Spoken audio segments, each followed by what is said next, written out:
दोस्तों इस वीडियो के अंदर आप कॉन्ट्रैक्टर के ऊपर लिखी सभी डिटेल्स को पढ़ना सीखेंगे, चाहे कॉन्ट्रैक्टर की साइड की नेम प्लेट की बात करें या फिर इसके सामने आखिरकार क्या लिखा है और इसका क्या रीजन है। साथ ही में आप जानेंगे कि आखिरकार कौन सा कॉन्ट्रैक्टर कितनी मोटर के लिए लगाया जाता है। और आपने कई बार आपके कॉन्ट्रैक्टर के ऊपर देखा होगा उस पर 5 किलोवाट भी लिखा होगा, 7.5 किलोवाट भी लिखा होगा, तो आखिरकार उस पर कितने किलोवाट की मोटर लगाए, कितने एम्पियर तक इस कॉन्ट्रैक्टर को लगाया जा सकता है, वो भी आप इस वीडियो में जानेंगे। तो बिना ज्यादा देरी करे वीडियो को स्टार्ट करते हैं। वीडियो स्टार्ट करने से पहले मैं आयुष, आपका इलेक्ट्रिकल दोस्त, आपको बताना चाहूंगा कि अब अगर आप हमसे इलेक्ट्रिकल ऑटोमेशन ऑफलाइन आके भी सीखना चाहते हैं तो आप आ सकते हैं। हमारा ट्रेनिंग इंस्टीट्यूट जयपुर के अंदर अवेलेबल है। डिटेल में जानकारी के लिए आप हमें फोन और व्हाट्सएप कर सकते हैं। नंबर है 8690045999। तो दोस्तों यहाँ आपके सामने दो डिफरेंट ब्रांड के कॉन्ट्रैक्टर है, एक है BCH इलेक्ट्रिकल लिमिटेड और दूसरा है स्नाइडर इलेक्ट्रिक। यहाँ पर जब भी आप किसी भी कॉन्ट्रैक्टर को देखोगे आपको फ्रंट में यहाँ पर कुछ नंबर देखने को मिलेंगे, जैसे कि यहाँ लिखा है CE15E सीरीज B1। तो यह नंबर मोस्टली इंडिकेट करता है इस कॉन्ट्रैक्टर के सीरियल नंबर को, मतलब कि यह जो कॉन्ट्रैक्टर है यह कॉन्ट्रैक्टर किस मॉडल का है, किस सीरीज का है। अगर आप इस तरीके का कॉन्ट्रैक्टर और मंगाना चाहते हैं तो आप इस मॉडल नंबर को इंटरनेट पे सर्च मारेंगे और आपको पूरी डिटेल्स इस कॉन्ट्रैक्टर के बारे में मिल जाएगी। या आप कभी कोई कॉन्ट्रैक्टर खरीदने जा रहे हैं और आपको सेम डिजाइन का सेम मॉडल का चाहिए तो आप आपकी एजेंसी को यह मॉडल नंबर प्रोवाइड करेंगे। इसी की मदद से ये पहचानेगी कि BCH के किस कॉन्ट्रैक्टर को आप खरीदना चाहते हैं। सेम चीज यहाँ पे स्नाइडर के केस में भी है। यहाँ पर आपको लिखा हुआ इसका सीरीज नंबर LC1E18। तो अगर आपको कभी भी यही सेम कॉन्ट्रैक्टर चाहिए डिजाइन का तो आप ये बताएंगे LC1E18 सीरीज का मुझे कॉन्ट्रैक्टर चाहिए। इसके अलावा यहाँ पर एक और छोटी सी लिखी हुई है जो कि है 10, लेकिन इस तरीके की कोई भी डिटेल आपको दूसरे कॉन्ट्रैक्टर में नहीं देखने को मिल रही है। इसके पीछे रीजन क्या है? तो दोस्तों अगर आप कई सारे डिफरेंट टाइप के कॉन्ट्रैक्टर देखोगे तो आप इसमें भी देखोगे यहाँ पे भी 10 लिखा हुआ देखने को मिल रहा है। इसका मतलब क्या है? सिंपल सा मतलब है कई सारे ब्रांड क्या करते हैं आपको पावर टर्मिनल के साथ में एक कंट्रोल का भी टर्मिनल देते हैं और मैक्सिमम जो कॉन्ट्रैक्टर आते हैं उनमें आपको एक एक्स्ट्रा एनो देखने को मिलता है। जैसे कि स्नाइडर इलेक्ट्रिक में भी आपको एक एक्स्ट्रा एनो देखने को मिल रहा है और इस सिपास के कॉन्ट्रैक्टर में भी आपको एक एक्स्ट्रा एनो देखने को मिल रहा है। तो यहाँ पे कंपनी के द्वारा ये डिनोट किया जाता है कि इसमें एक एनो कॉन्टैक्ट दिया गया है और आगे जो 0 लिखा हुआ है, 0 का मतलब है कि इसमें कोई भी NC टर्मिनल नहीं है। सेम इसमें यहाँ पर 1 का मतलब है कि इसमें एक एक्स्ट्रा एनो कॉन्टैक्ट है और 0 का मतलब है कोई भी जीरो NC टर्मिनल है। लेकिन अगर आप इस कॉन्ट्रैक्टर की बात करोगे तो इस पे आपको ऐसा कुछ भी देखने को नहीं मिल रहा है क्योंकि इस पे कोई भी कंट्रोल का टर्मिनल नहीं है। इसके अलावा यहाँ पे टर्मिनल की बात करें तो ऊपर आपको 1 2 3 देखने को मिल रहे हैं। इस पे लिखा हुआ L1 L2 L3। यहाँ पर आप RYB red face, yellow face, blue face लाके जोड़ोगे और इधर लिखा हुआ है T1 T2 T3 जहाँ पे आप आपके लोड के टर्मिनल मोटर की U की वाइंडिंग, V की वाइंडिंग और W की वाइंडिंग लाके कनेक्ट करेंगे। सेम दूसरे कॉन्ट्रैक्टर पे भी है, यहाँ पे भी L1 L2 L3 पे तीनों फेस और T1 T2 T3 पे मोटर के तार आएंगे। लेकिन यहाँ पर ऐसा कोई जरूरी नहीं होता कि आपको ऊपर ही फेस जोड़ना है तो ही हमारा कॉन्ट्रैक्टर काम करेगा। ये दोनों ही कंडीशन में काम करता है। यहाँ पे जानने वाली बात यह है कि यहाँ पर कभी भी आपको जो ये एनो टर्मिनल है, जो एनो टर्मिनल एक्स्ट्रा दिया गया है इन दोनों ही कॉन्ट्रैक्टर में, इसके ऊपर आपको कभी भी अपने लोड को कनेक्ट नहीं करना है क्योंकि ये हमारा एक ऑक्सिलरी कॉन्टैक्ट होता है जिसका यूज सिर्फ और सिर्फ हम होल्डिंग करने के लिए या फिर किसी सर्किट को कंट्रोल करने के लिए कर सकते हैं। इस पे पावर का टर्मिनल यानी कि मोटर का टर्मिनल या लोड टर्मिनल नहीं जुड़ा होना चाहिए। ठीक है। इसके अलावा अगर हम बात करें इस कॉन्ट्रैक्टर पे और क्या क्या लिखा रहता है तो हमारे स्नाइडर इलेक्ट्रिक कंपनी पे तो और इसके अलावा कोई डिटेल नहीं है। यहाँ पे EGP TVS लिखा हुआ है जो कि इस मॉडल नंबर का नाम है। इसके अलावा अगर आप इसके ऊपर आएंगे तो यहाँ लिखा हुआ है AC3 25 एम्पियर और नीचे लिखा है 11 किलोवाट। तो यहाँ पे 25 एम्पियर और 11 किलोवाट से एक बात तो हमें क्लियर हो गई कि इससे हम 25 एम्पियर तक के लोड को जोड़ सकते हैं और 11 किलोवाट तक की मैक्सिमम मोटर हम इस पे कनेक्ट कर सकते हैं। लेकिन यहाँ पर AC3 का मतलब क्या है? तो दोस्तों AC3 का मतलब काफी सिंपल सा है। वैसे मैंने इसके ऊपर एक डिटेल वीडियो बना रखा है, वो वीडियो आपको एंड स्क्रीन में डाल दूंगा कि AC1 AC2 AC3 AC4 ये क्या क्या है और कौन सा कॉन्ट्रैक्टर कब यूज किया जाता है। लेकिन फिर भी मैं थोड़ा सा इसमें बता रहा हूँ कि जब भी आप AC3 या AC1 देखेंगे तो आपको इसके पास में एक एम्पियर रेटिंग भी लिखी हुई देखने को मिलेगी। अब अगर हम AC3 की बात करें तो AC3 का मतलब होता है कि इस पे हम हमारे इंडक्टिव लोड को जोड़ेंगे। दोस्तों क्या होता है, हमारे जो इलेक्ट्रिकल के लोड होते हैं वो कई डिफरेंट टाइप के होते हैं, जैसे कि मोटर हो गई, हीटर हो गए, हमारी वेल्डिंग मशीन हो गई। तो ये जितने भी लोड होते हैं ये अलग अलग टाइप से करंट लेते हैं। कई सारे स्टार्टिंग में बहुत ज्यादा करंट लेते हैं, कई सारे स्टार्टिंग में ज्यादा करंट नहीं लेते। तो AC3 का मतलब होता है यह कॉन्ट्रैक्टर स्पेशली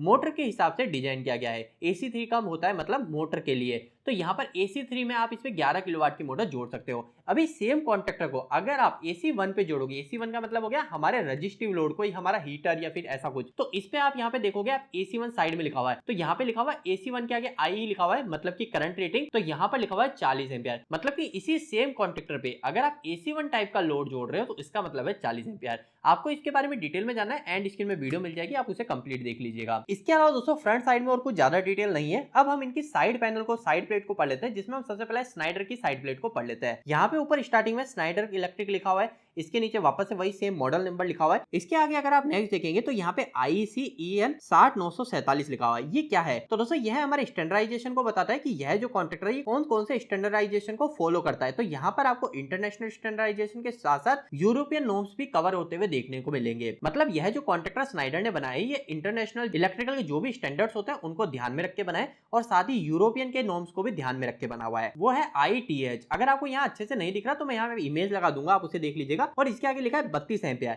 तो दोस्तों ITH का जो मतलब होता है आपको कभी भी देखने को मिले तो इसका मतलब होता है थर्मल करंट रेटिंग। मतलब कि यह जो कॉन्ट्रैक्टर है इस कॉन्ट्रैक्टर के फ्रंट में तो आपको कहीं कुछ देखने को नहीं मिला कि इसका कितना करंट जोड़ोगे, लेकिन साइड में साफ लिखा हुआ है ITH। जहां पे भी लिखा हुआ है उसके आगे जब 32 एम्पियर लिखा है तो मतलब इस कॉन्ट्रैक्ट को आप 32 एम्पियर तक चला सकते हो। इसके अलावा यहाँ पे बोला गया है आगे UI जो कि है 690 वोल्ट। UI का मतलब होता है इंसुलेशन वोल्टेज रेटिंग। मतलब कि इस कॉन्ट्रैक्टर के जो इंसुलेशन बनाए गए हैं वो 690 वोल्टेज तक के लिए बनाए गए हैं। मतलब इसके ऊपर सेफली 690 वोल्ट तक के लोड को जोड़ा जा सकता है, खराब नहीं होगा। इसके अलावा आगे UIMP लिखा हुआ है। तो जब आपने UI की बात करी थी तो इसका मतलब था इंसुलेशन वोल्टेज, लेकिन UIMP का मतलब है इंपल्स वोल्टेज। इंपल्स वोल्टेज का मतलब क्या है? तो दोस्तों आप सभी जानते हैं इंडस्ट्री के अंदर या फिर कहीं पे भी हम इस कॉन्ट्रैक्टर को लगाएंगे तो कई बार हमारे सर्ज वोल्टेज आते हैं। सर्ज वोल्टेज मतलब एकदम से कई बार स्पाइक आ जाती है वोल्टेज में। तो ये उस केस में हमारा कॉन्ट्रैक्टर क्या खराब तो नहीं हो जाएगा? तो बिल्कुल इसके ऊपर एक लिमिट लिखी गई है कि इसका इंपल्स जो वोल्टेज है ये 6 kV तक मतलब 6000 वोल्टेज तक को सहन कर सकता है, खराब नहीं होगा। इसके अलावा भी यहाँ पे और भी कुछ नीचे डिटेल लिखी हुई है।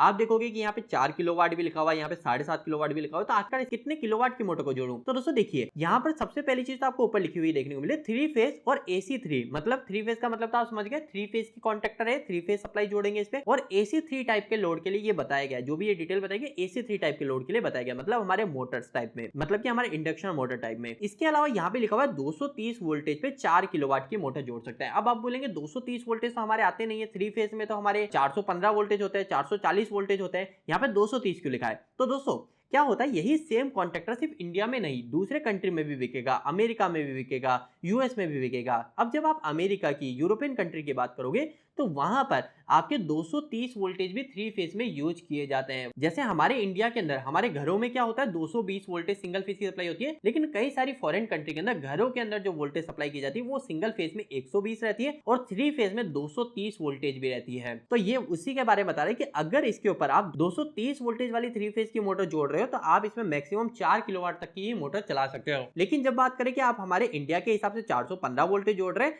तो आप यहाँ पे 7.5 किलोवाट तक की मोटर चला सकते हो। इसके अलावा भी नीचे कुछ डिटेल्स लिखी हुई है जो कि इसके टर्मिनल्स के बारे में, कि इसमें कितने का लक्स लगाएंगे, इसमें जब वायर्स को आगे से छीलेंगे तो कितनी साइज का छीलेंगे, तो वो सब चीजें डिटेल है, लेकिन ये इतनी जरूरी नहीं होती। फिर भी अगर मैं थोड़ा सा बताऊं तो यहाँ पे आपको जो 1.2 लिखा हुआ है इसके ऊपर लिखा हुआ है NM। तो इसका मतलब होता है न्यूटन टॉर्क। मतलब कि जब आप इसको यहाँ से टाइट करेंगे, वैसे ये कोई काम का नहीं है लेकिन फिर भी जब इसको आप यहाँ से टाइट कर रहे हैं तो बताया गया है स्नाइडर के द्वारा 1.2 NM का टॉर्क लगाएंगे, मतलब 1.2 न्यूटन मीटर का टॉर्क लगाना है, तभी ये अच्छे से टाइट होगा। तो ये एक छोटा सा पॉइंट है। इसके अलावा यहाँ पे और भी कुछ डिटेल है, जैसे कि 8 mm यहाँ पे क्या है। तो दोस्तों ये जो 8 mm डिटेल्स बताई गई है, इस चीज की बताई गई कि जब भी आप इस वायर को छील के इस कॉन्ट्रैक्टर में इंसर्ट करके टाइट करेंगे तो ये कितना छिलावा होना चाहिए। तो ये बताया गया है स्नाइडर के द्वारा कि 8 mm छिलावा होना चाहिए। 8 mm कितना होता है, जनरल आइडिया कैसे लगाएं? तो जनरल आइडिया के लिए आपकी जो छोटी वाली उंगली होती है, जो हमारी सबसे छोटी उंगली जिसे बोलते हैं, इसका जो ये नाखून की जो चौड़ाई होती है ना, ये जनरली 8 mm के आसपास होती है। तो ये अभी जो है ये 8 mm से थोड़ा सा कम है।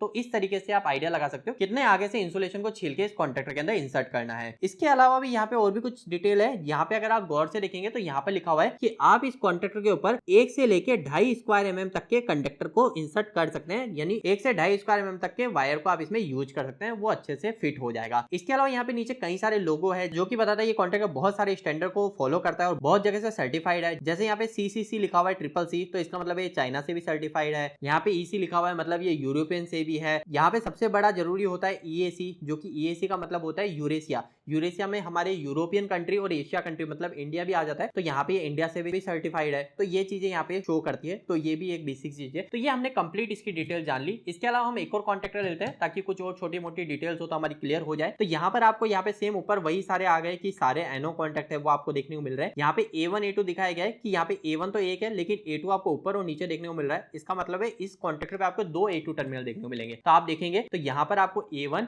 और यहाँ पे A2 टर्मिनल देखने को मिल रहा है। इसके अलावा नीचे भी यहाँ पर आपको एक और एक्स्ट्रा A2 टर्मिनल देखने को मिला है, मतलब आप न्यूट्रल इस पे दो जगह से कनेक्ट कर सकते हैं। इसके अलावा यहाँ पे आप देखेंगे और डिटेल क्या लिखी हुई है कि ये जो स्टैंडर्ड को फॉलो कर रहे हैं वो कौन से स्टैंडर्ड है। तो यहाँ पे IS स्टैंडर्ड भी है, इंडियन स्टैंडर्ड भी है, तो आप इसको देख सकते हैं। आगे सेम इंपॉर्टेंट चीज आ जाती है हमारी जो कि है UI मतलब मैंने आपको बताया था इंसुलेशन वोल्टेज रेटिंग है जो कि 690 तक है, मतलब 690 वोल्टेज तक ये कॉन्टैक्टर खराब नहीं होगा, इसे यूज किया जा सकता है। इसके अलावा UIMP है जो कि है 6 kV सेम 6 किलोवोल्ट 6000 वोल्ट तक अगर सर्जेस आते हैं तो भी ये कॉन्टैक्टर खराब नहीं होगा। यहाँ पे AC1 लिखा है कि अगर आप इस पे रजिस्टिव टाइप का लोड जोड़ रहे हैं तो इसकी जो रेटिंग होगी करंट रेटिंग वो बढ़ जाएगी, वो 40 एम्पियर तक हो जाएगी, जबकि AC3 पे कितनी रेटिंग रहेगी वो आगे लिखा हुआ था जो कि आप यहाँ से देख सकते हो, वो है AC3 पे सिर्फ 25 एम्पियर, लेकिन AC1 के लिए 40 एम्पियर तक के लिए कैपेबल है। इसके अलावा एक और बात आपको ध्यान रखनी चाहिए कि सेम कॉन्टैक्टर अलग अलग वोल्टेज पर अगर जोड़ा जाएगा तो ये अलग अलग तरीके से काम करता है, इसकी रेटिंग चेंज हो जाती है। जैसे कि यहाँ पे लिखा हुआ है कि इस पे पहली बात तो 3 फेज की ही बात कर रहे हैं सब केस में कि 3 फेज की कितने किलोवाट की मोटर कितने वोल्टेज पर ऑपरेट कर सकते हैं। तो अगर आपके 3 फेज 220 वोल्टेज है तो उस केस में आप यहाँ पे 5.5 किलोवाट, जैसे कि मैंने आपको बताया कई सारी फॉरेन कंट्री में 3 फेज में 220 240 वोल्टेज होते हैं,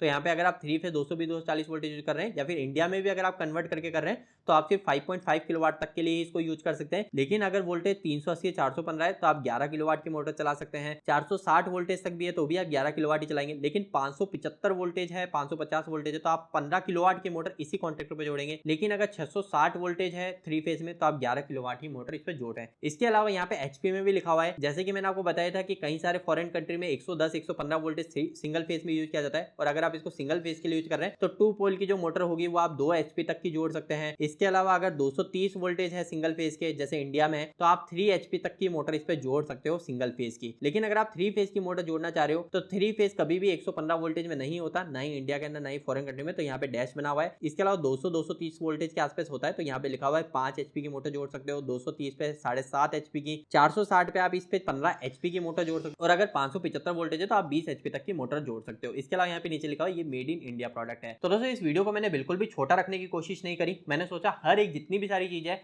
चाहे थोड़ा समय लगे लेकिन आपको हर एक चीज के बारे में पता चल जाए, क्योंकि एक बार आप ये वीडियो देख लो तो आपको कभी प्रॉब्लम नहीं हो। तो उम्मीद है कि अब आपको कॉन्ट्रैक्टर के ऊपर कौन सी चीज क्यों लिखी गई होती है वो अब आप सारा डिटेल में जान गए होंगे और आपको आगे से कभी फ्यूचर में दिक्कत नहीं होगी। जाते जाते मैं कहना चाहूंगा आपको आज का ये वीडियो कैसा लगा प्लीज हमें इस वीडियो को लाइक करके जरूर बताना। इसके अलावा अगर आप हमसे ऑनलाइन और ऑफलाइन ट्रेनिंग लेना चाहते हैं फुल इंडस्ट्रियल ऑटोमेशन की तो आप हमारे नंबर पे कॉल कर सकते हैं, नंबर है 8690045999। चलिए आज की इस वीडियो में इतना ही, मिलते हैं अगली वीडियो में, तब तक के लिए धन्यवाद।